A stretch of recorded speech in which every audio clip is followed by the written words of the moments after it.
IAS અધિકારી ધનંજય દ્વિવેદી ભાવુક થયા। કાર્યક્રમ હતો ટીબી નિર્મૂલનનો। ધનંજય દ્વિવેદી આ કાર્યક્રમમાં હાજરી આપવા માટે પહોંચ્યા હતા।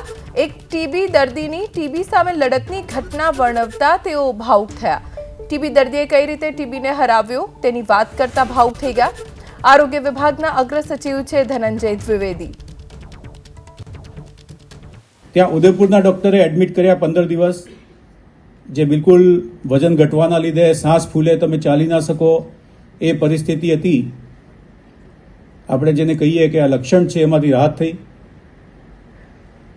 15 દિવસ પછી ડૉક્ટરે કહ્યું તમને ટીબી જ છે ને તમારે આ દવા છે આ નિયમિત લેવાની છે, 1.5 વર્ષ સુધી લેવાની છે।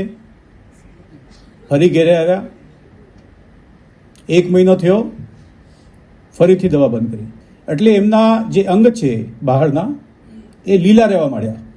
ઘેરે ઓક્સિજન સિલિન્ડર રાખવો પડતો, શ્વાસ નહોતા લઈ શકતા। 1991માં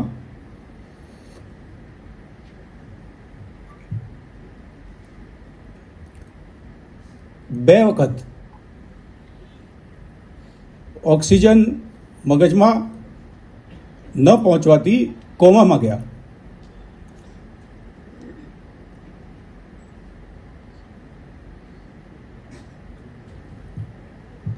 વજન ઘટીને 33 કિલો પહોંચી ગયું।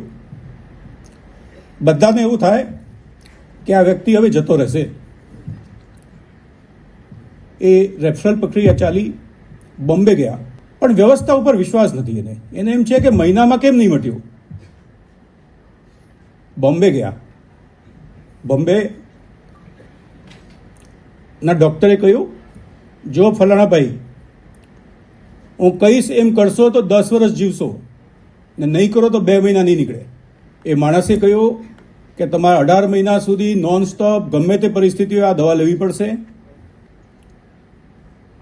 આટલા બધા ડૉક્ટરે કહ્યું છે તમને, તમારે વિશ્વાસ રાખવો પડશે, તો શ્યોર તમે નિક્ષેપ થઈ જશો।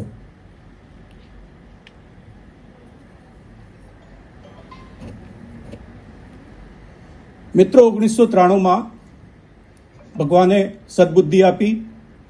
એ વખતે 18 મહિના સુધી આ ડોટ થેરેપી ચાલતી હતી। 18 મહિના સુધી દવા લીધી, એકદમ સાજા થઈ ગયા। આજે 68 વર્ષની ઉંમરમાં એ વ્યક્તિ છે, 61 કિલો વજન છે, 58 થી 33 પહોંચ્યો તો 33 થી 61 છે।